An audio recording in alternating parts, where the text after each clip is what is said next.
Eddy Sheeky joins me on the show today. He is a sports psychologist and also a lecturer, and he works with various teams and athletes across a wide range of sports. But I guess we'll be focusing a little bit more on the GAA context today. Eddie, first of all, how are you keeping? Not too bad, not too bad, Sav. Yeah, all good now. I'm looking forward to cracking into this. Like I was saying to you just before we started recording, I think players find these podcasts pretty interesting, and a lot of teams wouldn't have, like, they'll have their S&C coaches and different aspects of the setup, but I think this side of things is still something that a lot of, especially club teams, just wouldn't really put much time or energy into working on their mindset side of things. So I think players find these really really useful. But just to kick off, can you give us a bit of background on yourself and maybe how you got involved in sports psychology? Yeah, so I suppose in terms of myself, I think I was always interested in sport. Always had, and from I suppose a young age, maybe didn't realize it. I probably always had an interest in psychology. And then I remember getting to, sort of 16, 17, sort of what I want to do. And I'd sort of seen a few bits about sports psychology, a bit of an interest in it. I goes, do you know what? That's what I'll do. And sort of followed the traditional path, undergrad psych, master's sports psychology.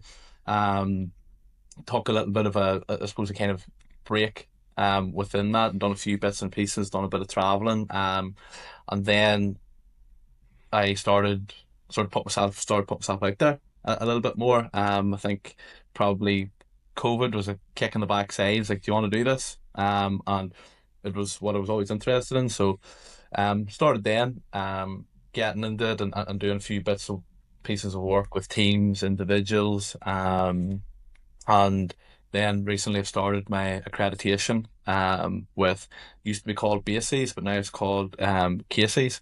So it's to get your sports psychology chartership and the accreditation. So sort of on that route. But yeah, I suppose that's the kind of path that I've took to where I'm at now. And yeah, like I say, within that, I suppose working with, teams, athletes, mainly GAA.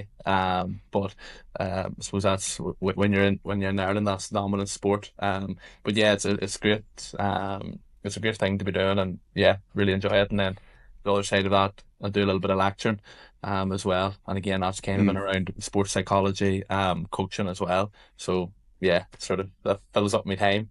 mm. And in the GA, what sort of teams would you have worked with then in the past? Like, I know you work with individual athletes, and you probably can't go into the details of what players you've coached, but from a team perspective, what kind of teams would you have worked with? Yeah, so last year we were working with the Westmeath Hurlers. This year working with Kildare ladies footballers. And then in and around that you just be doing your work with, I suppose, a variety of club teams. Whether that's, hurling, camogie, football. So yeah, it would be, that's, I suppose, what it would look like. You have sort of county team, well, for me anyway, county team, and then just be kind of working with club teams around the Mm. country as well.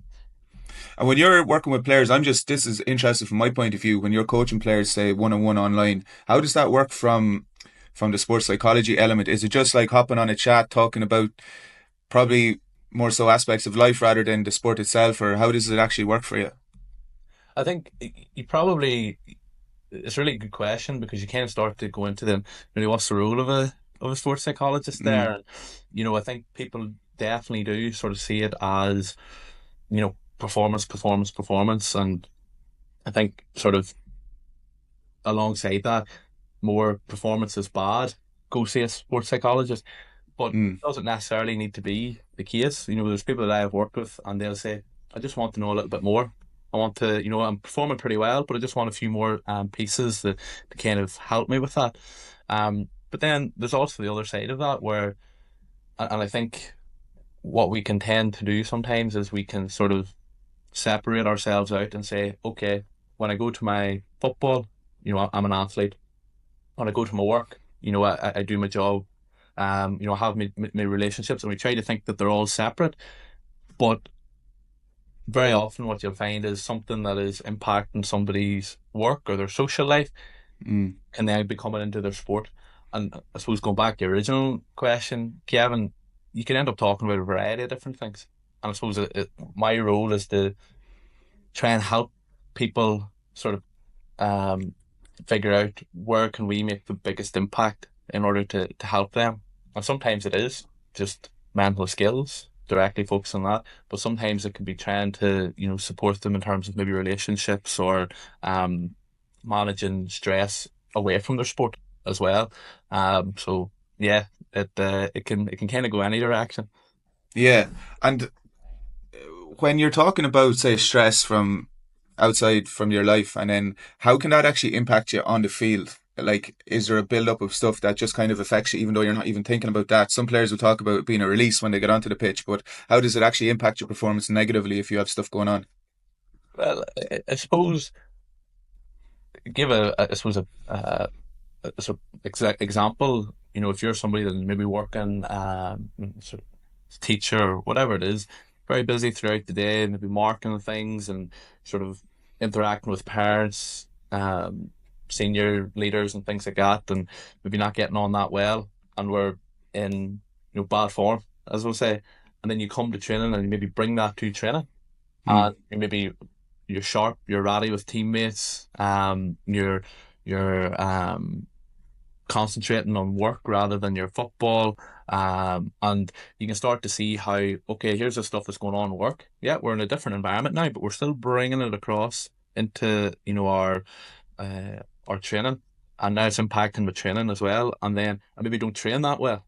And then I get up and I go to work and I'm thinking, geez, training wasn't good last night and I'm in a bad mood now. I'm going back into work mm, again. And it can be like that.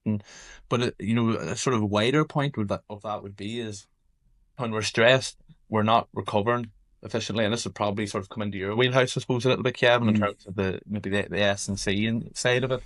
Um, if we're under constant stress, the body isn't recovering. Where the stress hormones are, continuously being released, and we need them at times when we're getting ready to perform, because that helps performance. But when they are sort of on a drip all the time, but then it actually hinders recovery. It hinders mm, our sleep. It hinders all the things that we would associate with recovery. And then that's the other side of the performance sort of piece there, where well, we might not necessarily see it, or it might not it might not be visible in many ways. We just aren't getting a recovery. And that's where I think, and it's probably a piece that's overlooked. And again, you think about, at the inter-county level, these guys are training, 30 hours a week in some capacity, and, they're working 40 hours a week, and then they're trying to fit in, bit of downtime or hobbies or whatever alongside that. There's a mm. lot going on there, and, it can be very stressful. And, how we support athletes in managing that stress can be really important. Because, yeah, it impacts the recovery. Mm. And that is interesting, the bit of crossover between, say, the S&C aspect and psychology. Something like I'm coaching a team at the moment, and say we play a lot of games on a Friday night. So then for a Sunday morning session, I try to start off with some mobility work, but I've been reading a bit of research around the benefits, like you talked about, getting the body into a recovery state. So I think is it the parasympathetic state that you need to get into. So I've tried and I've just kind of testing it out at the start, but doing some breathing exercises at the start on a Sunday morning to get the players to relax so their body can recover a bit better. So like, would you have any advice around that side of things for coaches around you're not just going straight into a training session maybe, and even the benefits of this kind of breathing just to get the body more relaxed and how that actually benefits recovery? Yeah, so you talk about that sympathetic and parasympathetic nervous system. So we're in that fight or flight. The sympathetic nervous system is activated when we're in that sort of rest and digest, that relaxed state. The parasympathetic nervous system is active. And one of the few ways in which we can influence that activation is through breathing, as you say there. Mm, And there's loads of different ways you can do it. That can be through slow breathing. So we'll have a longer exhale than inhale. It can be through controlled breathing. So it might be, your box breathing. So in for four, hold for four, out for four, hold for four, and repeat. So it's that slow controlled breathing. But, I would say if we're thinking about how we can maybe support athletes, something I think there can be value in is how can we get them, how can we get that recovery, that parasympathetic nervous system active after, a session, after they've been in that sort of fight or flight Mm, performance state. And maybe it's after training. Maybe the group comes in, or maybe after getting your food, or just before you get your food, or something like that. There, that okay, we go through and we do a couple of minutes of deep breathing, kind of help bring ourselves down. Maybe it's after a game, and I think that can be a real nice avenue into sort of starting off that recovery process. And again, you think about teams that are training in the evenings. Teams maybe aren't finishing up to nearly 10 o'clock at night. mm, And if you're going home and you're bouncing, you're not going to probably sleep that well either. So I think yeah. there can be a lot there. There's obviously contextual, depends, different groups and things like that. But I think something like that, especially in an evening training session, kind of bringing that down, can be really helpful. But I really like what you were saying there in terms of kind of starting the session off with Mm, that, because again, you know, we're activating that relaxation. Um, and again, we're making the group, I think, putting the group into a more comfortable space as well, because everybody's just coming down mm, to a nice level. Everybody's nice and relaxed. And the other thing about that is, um, it's we're helping people get into a better place to sort of take on instructions as well. And I think that's where okay. you kind of think about it, and this is maybe more moving into a performance kind of space, and maybe pre-game, half times, or whatever you want to go into. But we're always in that kind of spectrum between fight or flight and relaxation. And when we're in more heightened arousal state, we're not really able to focus, take on instruction, listen, concentrate, things like that. So that's where the breathing can come in there as well, and kind of pulling somebody, down a little bit, um, and helping them sort of balance where they are, and then I can have sort of outcomes as well there around that. So yeah, I think once you go into the breathing, you can open up loads of different doors, and Yeah. how you want to use it. Yeah, and you touched on team talks and stuff there as well, and this is another area I wanted to ask you about. Do you have advice if a coach comes to you or a manager, and they're asking about what's the best way, especially with the modern player, because we know now with social media and stuff and attention spans are different and reduced than they would have been in the past. Do you have advice around pre-game, half-time, how long managers to speak for, what kind of stuff? Is it more rousing, or is there any kind of scientific research on that, or is it still a bit of a, it depends on the situation of the team? Yeah, I think when you're talking about research, I think there's little research done on that kind of specific pre-game half time. I don't know if you've come across him. There's a guy, Eamon Devlin. He's from Yeah. Armagh, but he's based in Leeds, I think now, where he's working out of there, and he's doing lots of really interesting, cool work around half times. But even he'll say, there's maybe it's tough to try and find that science behind it. But one of the things that he says at half time is, you know, the players should, I think, it should almost have 9 or 10 minutes before anything is said to them. Okay. And again, it goes back in part to that idea of the very stress response is activated. Are they going to be in a place to take on instruction? Probably not. And so are they fueled correctly? How can we get water, sugar, all of that, get that on board? And again, that's probably more of a sort of nutritionist S&C standpoint, but that becomes really important, because then when the manager comes in and manager starting to give instructions, if the players aren't fueled correctly, they aren't in you know the right state to receive instructions, well, your instructions are just going out the window. Mm. So it's probably best to focus on that. And I think one of the other things that um, he he has spoke about, and this isn't mine. I'm kind of drawn more from Mm. what Eamon's research has talked about. But again, it makes, um, in my experience, it is true in terms of what you see is people can only take on small amounts of information at any one time. And sometimes what we'll have is coaches will come in and start giving, we need to do this and this and this and 20 different things that we need to do. Mm. If one of those lands, you're lucky. and so it's about having a really concise message, and that's probably where you're training. And it is. I think half time and pre-game isn't a piece in itself. It's part of a much bigger picture. What, are you delivering a consistent message throughout training?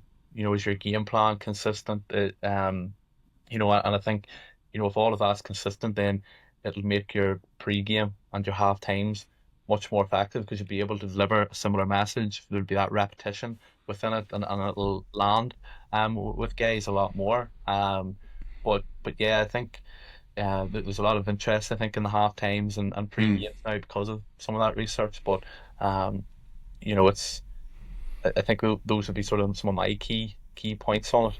Mm. And we often hear about, terms like a confident team or a mentally strong player thrown around all the time. What does that mean to you in practical terms? If you hear that, what do you think of? I'm laughing, Kevin, because sort of that idea of confidence, and geez, they look like they're lacking confidence, so they're playing with confidence. I think what it has done is it has created an idea for a lot of people that I need to feel confident, and then I'll be able to perform. Yeah. Or I need to feel mentally tough, and then I'll perform. Because, you hear it bandied around, and you listen to Sky Sports, and Roy Keane will say, Jesus, playing with confidence, so he looks confident and stuff. But what does that even mean? It's, Mm. what does it mean? And I think, we've fallen into this, or we haven't fallen into it, but people have fallen into this idea of, okay, if I feel confident, then I'll perform. But you know yourself, when you go out to perform and people watching, the coaches watching, you're marking maybe somebody who's really, really good, you're probably not going to feel that confident. You're going to have Mm. nerves, you're going to have doubt, that's going to be there as well. And it's like a big cocktail, it's all sort of swimming around there. Um, and for me, when I start to think about those terms, I'm starting to think about, okay, do players have clarity in terms of what it is that they're trying to do?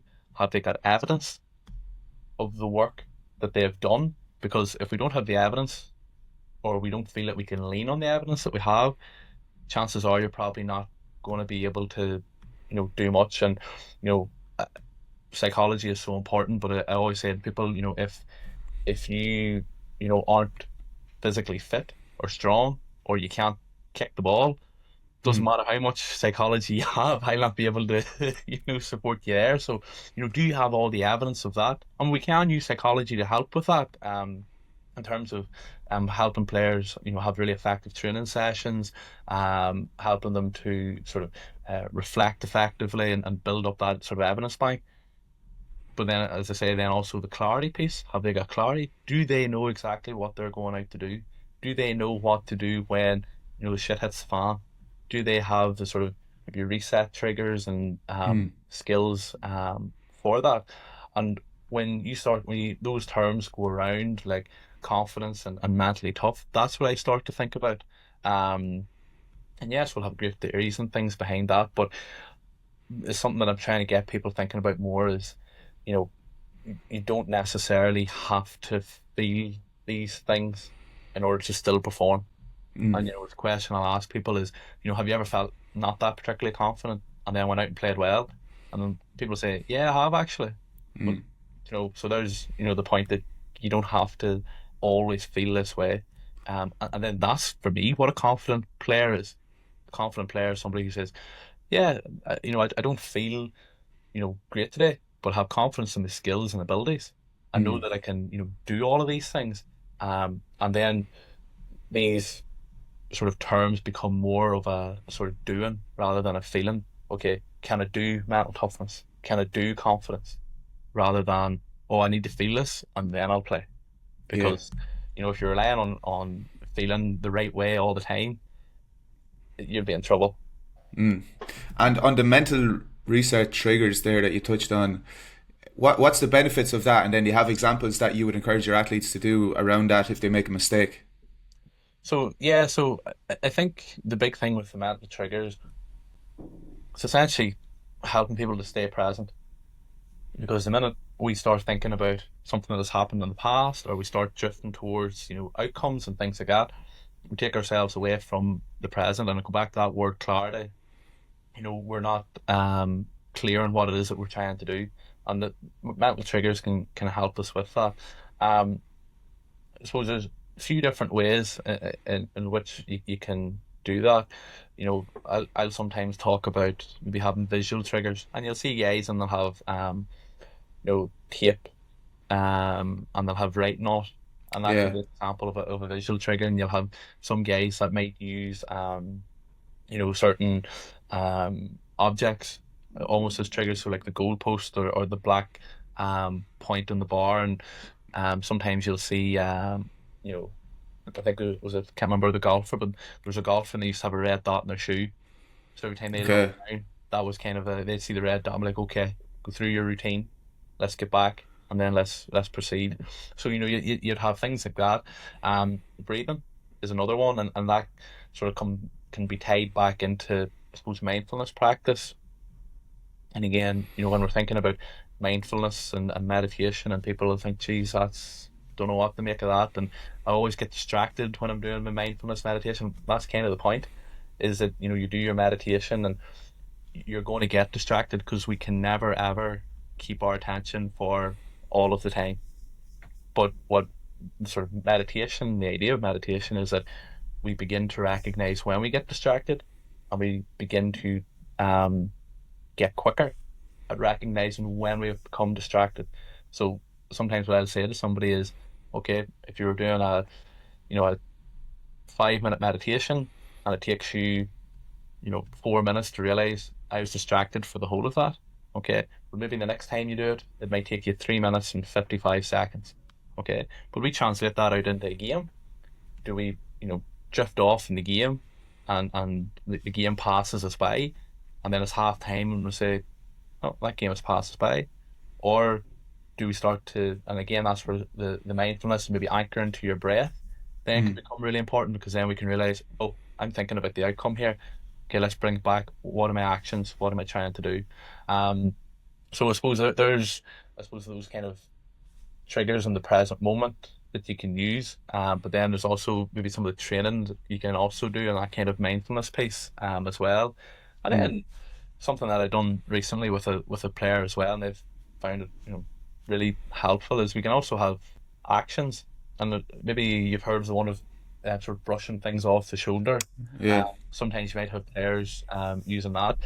Um, I've seen a clip, and I shared it with the player, and they took it on board and really enjoyed it. And it was sort of having like a reset button.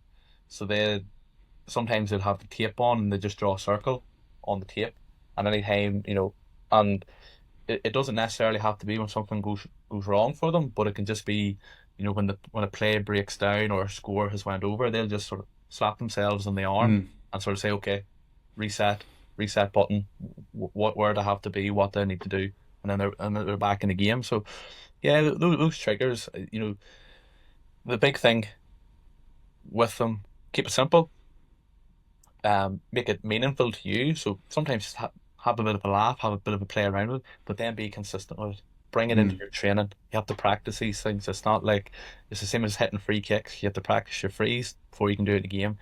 You're not going to go out in an All Ireland final and have a reset trigger, and then you know don't be surprised if it isn't working, or you don't find it effective. You have to practice this stuff in training. Mm, yeah, and one that comes to mind, I always remember Conor Myler, a fellow Tyrone man, talking about having sweat and courage written on his wristband. And another one, slightly different, but on kind of similar vein, was, I think it was Johnny Wilkinson used to, when he was taking a kick, he'd spot one person behind the goals, and he would just focus in on them and try and kick the ball to them, which I thought was another interesting way to look at it. Just kind of on that point, then, I guess, when you obviously work with a range of athletes, like some players are probably towards the elite end of the intercounty game, some players are club players in the GAA context, but is there anything that separates the mental approach of the very top players from everyone else? Yeah, it's a good question, and in terms of, I suppose, kind of separating that mental approach is, for me, I think there's probably people who would be very proactive in working on the mental side of their game, and Then there's people who probably don't, or maybe ignore it a little bit more, or maybe they might see that something else is much more pressing for them. And for me, that would always be a sort of sign of the difference between you know the elite performers. And I know some of the people I work with as clubs, some of the people I work with as inter-county, but for me, that's the way I would always look at it is, if you're an elite performer, are you thinking like an elite performer? Are you thinking about working on your mindset? There might be other kind of variables there, maybe like they say that kind of, maybe fitness or maybe skills or whatever, but they can still improve that. But I think, you know, players can get into an elite level purely based off having, unbelievable skill, unbelievable physical, attributes. But then it's that mental side that'll kind of keep them there. But like I say, at the club level, you might have lads who might not have the physical attributes, you might not have, the skills, but they're consistently working on them. But they also recognize, okay, need to work on my mindset as well, and they'll do that. And while they might not be, I suppose, that we say like the elite level at inter-county, I would still class them as an elite performer because they're thinking about the performance Mm. in an elite way. And I think, like I say, I think we talked before, like, or you might have said at the start there, with psychology is kind of only always the last sort of piece, Mm. and generally it's when things have gone wrong, and that can be a great entry point for people to sort of say, okay, maybe I need to work on this. But then what you'll find is those guys that are really elite and what I would also say consistent performers, whether Mm. that's at club level or at their county level, those guys are really consistent. Is they keep doing it. So they don't wait for things to go wrong and then I'll start working on the mindset again. It becomes then this thing that I work on consistently. Same way like you would have guys, Kevin, working on their fitness. They don't wait till their sprint speed drops or they start getting lower scores in a Bronco or whatever. They keep on top of it. It's the same with the mindset. And I think Mo Salah had a great clip recently where he's saying Yeah. it's the hardest thing to do. And it is hard, and I don't sort of lie to people and say it is hard, but you know when you start doing it, you see the difference that it makes, and then when you stop doing it, you also see the difference that it makes. So, yeah, I think to kind of answer your question, it's I'd be looking at elite as consistent performers, whether that's at club level or at the senior at the county level, and they take the time weekly to work on that kind of mindset, and it look different for everybody. Do you know what I mean? Because people's Mm. different. They'll have different things that they're working on, but they take that time and they work on it. Mm. And what would be the benefits of players, say, journaling post game, post training sessions, and just kind of maybe analysing how it went for them, different thought patterns that came up, different things like that? Is there, I presume there is a good bit of research around the benefits of journaling when it comes to sport.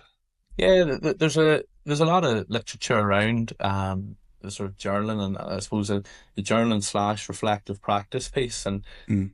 you know, one thing that I think, and again, I talked about evidence before. I think it's a great way just of building up evidence. And if you're thinking post training, three things that went well, why'd they go well, two things that could improve, and then one way that it can do that. And I'll say to teams and I'll say to players, if you're training twice a week for 40 weeks, there's nearly 200 bits of evidence that you have there, and you're coming into championship game and you're feeling, geez, I don't know where I'm at, or I'm feeling a bit overwhelmed with doubt. Be really good to go back and look at that and have that. Um, so there's definitely that kind of evidence, confidence, belief piece within that. But I think as you touched there, a bit around the thought patterns piece. It's brilliant for that self awareness. And so often, how often do we play a little bit on like an autopilot, or we don't really think of what's happening, or we don't really think about, why did it drift out of that game for 20 minutes. But reflecting after the moment can kind of help us kind of figure out and sort of piece together these different elements. Um, which I think again is really important, because sometimes we might talk to an athlete and they might say, I don't really know what happened in that game, and that's been Mm. going on all year, and that's where I think that can be really really helpful, for them in terms of helping with that self-awareness. And there's also the sort of pre journaling or pre-training, and I think it can be a great way to kind of give your training a bit more purpose, kind of Yeah. help give you a bit of direction within training, because again, sometimes do we train and we're a little bit we're not really thinking about what we're doing, we're a bit passive, and it can be a great way to kind of direct our focus and give us a bit of direction for that. And the same for a game. It can kind of help us think about, well, what exactly do I want to do in this game, or what would a good game look like today, and kind of get us thinking about that as well. Mm. So I think there's a post, but there's also a pre performance piece to it as well. Mm. You did a really interesting blog post recently around you've been doing a few around the new rules, but the one that caught my attention was specifically the 2 point arc and the different ways that that will affect players in terms of maybe feeling increased pressure or whatever, or even like how leads are less safe now in a game. But can you just talk about that post and kind of delve into it a little bit? Yeah, so I suppose myself and David McHugh, he got on to me and he sort of asked, would he be interested in writing a little bit with him as well on it? Because there was a lot being made about the physical side of the new rules and how Yeah. high speed running and all that kind of stuff. And I suppose he was kind of thinking, well, there's nothing much here about the psychological side of it. That's kind of where we kind of got the look at it. But yeah, I think that 2 point arc is a really big one because there's a sort of momentum piece to it. And again, as you said, big leads aren't safe Mm. anymore, and it's chopping and changing, and there's also then the sort of idea that used to be of slowing down the game. We can't really do that anymore because Mm. there's a 50 yards descent rule brought in. So you're starting to see how the psychological side of that game has changed. And I suppose specifically when we're thinking about that sort of 2 point arc, you know, there's a I think there's a transition to be made for players in terms of we don't necessarily have to work into the scoring zone anymore. And I think players are starting to try and figure that out, but it's requiring them to go against everything that they've been told for maybe the last 10 years of, Mm. get wild shots from out there. And you start to see that, I think, a little bit more towards the end of the league where players are a bit more confident in terms of, taking those shots on. Um, but we have to work on it, I suppose, from a psychological level because, we think about the end of games. I think Shane Walsh was a great example, and I suppose against Tyrone, it's probably why I noticed it, Mm. where he had the opportunity at the end with the free. But again, the sort of the emotional control required within that. Okay, being able to sort of step back and I suppose we talked about at the start there, kind of slow ourselves down and take that opportunity because 2 point is a massive opportunity now. But um, I'm not sure if teams are maybe actively working on it from maybe a tactical perspective, but also a psychological perspective in terms of how do we control ourselves emotionally, how do we communicate to maybe create certain chances. And I think I was listening to podcasts in the middle of the week and they were saying about how teams aren't really making the most of those opportunities. But I think there has to be a psychological element Mm. working on that as well in terms of how do we, if we're 2 points down, how do we emotionally control ourselves to create the opportunity to get a ball to one of our shooters to maybe kick an equalizer or potentially kick a winner. If we're only a point down, how do we communicate all of that as well? Um, I think I was kind of the focus of what that article was around that Mm. kind of control communication piece. But yeah, I think there's a psychological side to the new rules as well. Yeah, and is there any other rule then that you think is interesting? I'm just thinking about the solo and go, maybe the hooter, where that goes at the end of a game and this is our last play. We have to get something from this. Is there anything else that jumps out around the psychological perspective? Yeah, I think just when you touch on the Hooter one is quite an interesting one, just because I think the way the new rule now is, could be wrong here, but I think the new rule here is when the Hooter goes, it's like rugby now. We still have the last play Yeah. to make, but I think that sort of. the noise of the hooter, if you're a player on the ball and that hooter goes, and then it's Mm, right, this is the last play. And again, we think about that kind of, I suppose, that kind of external factor um, that can kind of lead to that bit of adrenaline rush. And again, okay, right, let's slow this down. Let's get that control back again. Okay, because the hooter will go, the crowd will go. There's mm, and you'll hear players shouting. You'll hear oh ref, ref, and all of this here. And um, I think just on that one, it just kind of sprung into my mind there. I think that's a really interesting thing for players to be conscious of and to be aware of. Um, I also think, um, and this is probably a bit of my own county bias here. I think the sort of 3-on-4, where it's four defenders and three forwards have to sort of stay up now, and I think I'm interested in that from, I suppose, a Tyrone perspective. I've seen Niall Morgan was going up for Tyrone, and Tyrone were trying to yeah. were rotating players around.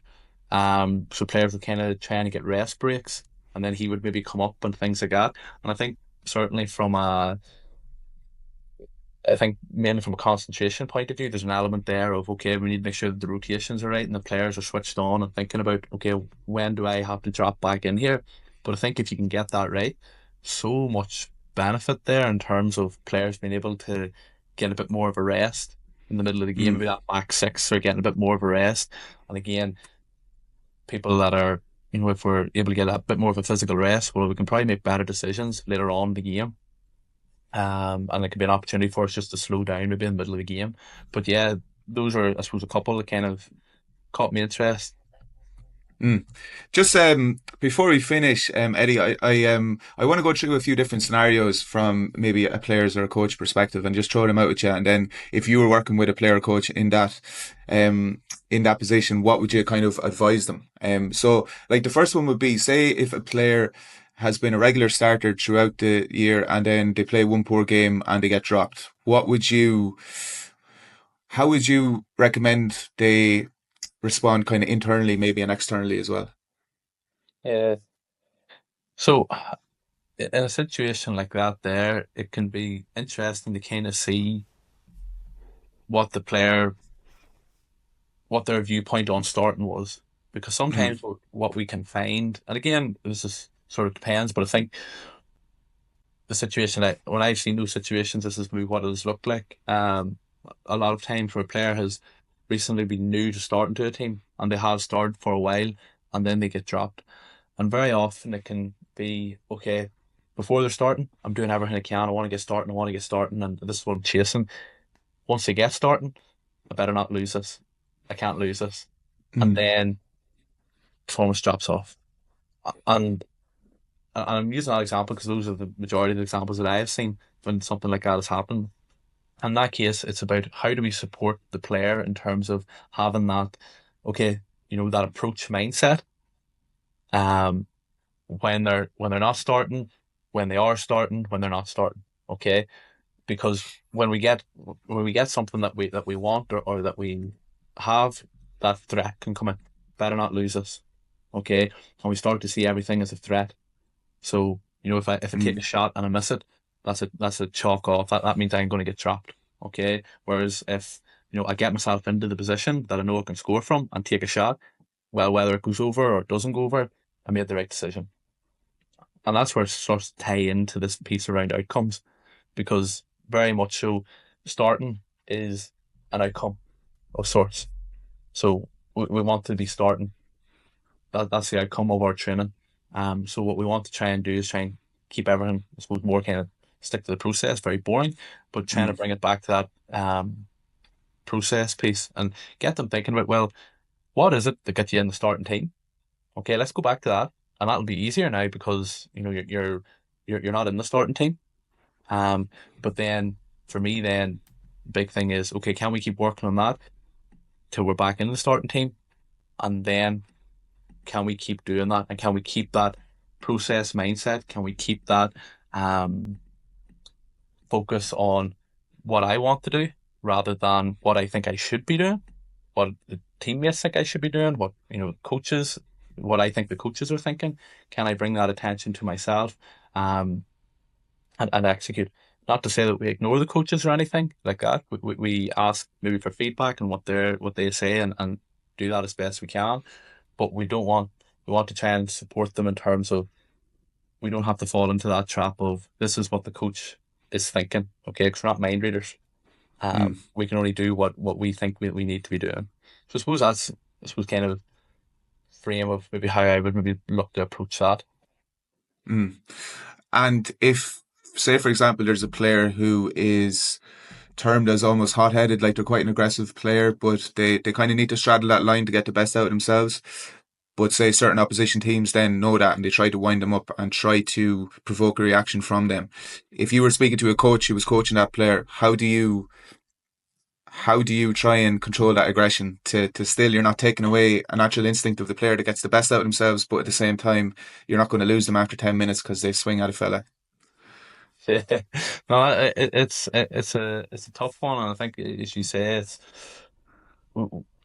what are the benefits that that player brings us? What are the strengths of that player? And for that player, as a coach, it might be then trying to support that player and recognizing, okay, what are the strengths of my game? Where do those strengths come from? And it will come from maybe that aggression piece and the assertiveness piece of that. But then also helping them to recognize, okay, when does that start to go away? When does that start to go over the edge? And it's really about maybe that questioning as a coach of, okay, what's happening there? What were you thinking there when that was happening? And helping them to become aware of it. And it can be a tough process, but if we can help them become aware of it in the moment, Mm, then when those situations arise, then they can start to be the person that sort of takes a step back and sort of starts to recognize, okay, I'm starting to tip over the edge here. That's this thing that I'm good at. I'm going away past it. Okay, and now I'm not, supporting the team as best I should. So I think it's for the coach. It's about creating those scenarios where that edge is being pushed in training, and then stepping in and helping them to maybe recognize what's happening, and then helping them in games to be able to respond to that in a helpful way. Because yeah, we don't want to lose, aggression and assertiveness and things like that are so important, in mm, sport. And we all have those guys. It's about how can we help them. I think, and there's maybe a piece there where that reflective practice comes in there. What happened when I sort of went over the edge, what actually happened there, and it can be something for them to kind of think about after a training or a game and take a few notes on, and then it's that awareness is there for next time, and then mm, when it happens again, they can take different steps. mm. Just a couple more. If, say, for example, if there's a player that gets almost physically sick with nerves for big games in particular, is there what kind of tools would you suggest they do to sort of feel a bit more in control? So I suppose the nerves for a game is a big one, and when we think about the kind of physical nerves, the somatic nerves, as we talk about there, it's essentially the body getting ready to perform. And I know Mm, that's a bit of a cliche, but I suppose when we actually break down the sort of science and think about it, you know, when we're getting into that sort of fight or flight piece there, blood is leaving our digestive system because we don't have to digest anything. It's moving towards the I suppose the limbs and you know production of energy, and so that's why start to sort of feel funny stomach or whatever. So possibly trying to kind of remind people sort of the sort of cognitive piece there. Okay, reframe it. Okay, are we, how can we see this as sort of helping the body, these feelings that we're having, and helping us get ready to perform. Um, so that might be one side of the equation that we can look at. Then we can, I suppose, also start to look at sort of physiological things that we're doing. I'm talking earlier about the breathing piece. Can we do some breathing to sort of help sort of regulate ourselves? And we have that almost like a seesaw. That fight or flight and that rest and digest. Can we sort of bring that seesaw into a bit more of a balance? And again, that breathing might be something that can help with that. But I think the big piece is probably trying to help that person figure out what is it that's creating this, sense of, you know, real anxiety for you, and really starting to try and figure that out and helping them work that out, because chances are it's that's creating that extreme feeling within them. Mm. A final one, if you were sort of advising a coach um, around kind of the last few minutes, something maybe that we touched on earlier on around the hooter, or if you need to work a score and it's the final minute or two in the game, how do you kind of suggest that that the coach would prep players to handle that scenario, to stay calm and to, not to rush into taking a shot that's not on, but at the same time, we're trying to probe, we're trying to work a scoring chance here, and it's the last minute or two in a game. Like, I know it's very hard in training to devise these scenarios because the same pressure isn't there, but do you have any advice around that from a coaching's perspective? Yeah, I, I suppose with that kind of, I suppose, creation at the end, I suppose it's that you have to have that kind of consistency of, message, and it's, whatever the way that you play as a team. Okay, can we, if we're trying to work something at the end, it probably has to fall into that, because we don't want players having to move into a completely new sort of state of play, or, tactic or anything like that there. Um, but it's a, I think the other piece, and that's probably the tactical maybe side of it, but I think the psychological piece of it is, yeah, we can't recreate these scenarios in training, um, but we can try to create those scenarios in training as best we can, maybe through different rewards, or even some sort of like a visualization kind of piece, maybe out on the pitch. Coaches can do that and sort of create a scene. Um, for players, to sort of create that, because we can create images, and when we create those images for players, or when we do imagery as individuals, we can create some of the sort of similar feelings. It's not the same, definitely not, but we can start to create some sort of similar feelings, which again might be reminiscent of what you might experience when you're playing. So can we start to bring all of that imagery to, the training game that we're playing. Um, but then it goes to, okay, have we got our players? Are they clear in terms of what it is that they're trying to do? Have they got their sort of reset triggers in terms of, okay, if we go off, what is it that gets me back? Uh, do we have that self awareness? Do I recognize that, I'm sort of going off plan here. I'm going off script because of, the hooter's gone and it's all going all over the place. I get myself back. And so it's really about, in those pressure moments, the same as any sort of moment in a game, I would argue is, okay, can we help them bring in the sort of mental skills or whatever that they've practiced, and bring that in alongside the sort of tactical pieces that I'm looking them to execute, because I think, yeah, with the way the new rules are now, with the hooter goes off, you still have an unlimited amount of time until the ball goes to Ed. It's about, okay, can we sort of stick to our game plan, stick to our tactics, and be really clear in terms of what that is, and then bring it alongside, our mental skills. And as coach, can we create a bit of imagery maybe around what the session, what is the scenario? Okay, last minute championship final. You're playing, maybe even say a team, the crowd's there, they're all shouting and all that kind of stuff. You know, um, you can create a bit more of an image. Yeah, 100%. Just before we finish, Eddie, do you want to just mention the program that you're running at the moment? Do you want to just give that a shout out? Yeah, no, no. So yeah, myself and like I said, Dave McHugh, who are writing those articles with, we're creating a coach development program. And we're looking at how you can develop as a coach in terms of um, creating your own game model, creating sort of shared mental models for players, sort of tactical and mental periodization, integrating mental skills, looking at all those kinds of things for coaches. Fortunately, sort of competition piece is over, so the free places are gone, but there are still places for coaches, and it's Mm. coaches of any sport, if it's something that they'd be interested in, they can give me or David a shout. And we can try and get on that. And like I say, it's just trying to help coaches, develop. And I think especially with the mental side of the game, something that I'm talking about recently with coaches is, we all say that mental side of the game is important. Then when we say, what are you doing to kind of bring that mental side into training? A lot of coaches maybe aren't comfortable, or they aren't sure what that could look like or how to bring that in. It can be a challenge, and then we really just leave the mental side of the game up to chance. Then for our players, if Mm. they're doing something on it, brilliant. If not, you know, they're not developing it.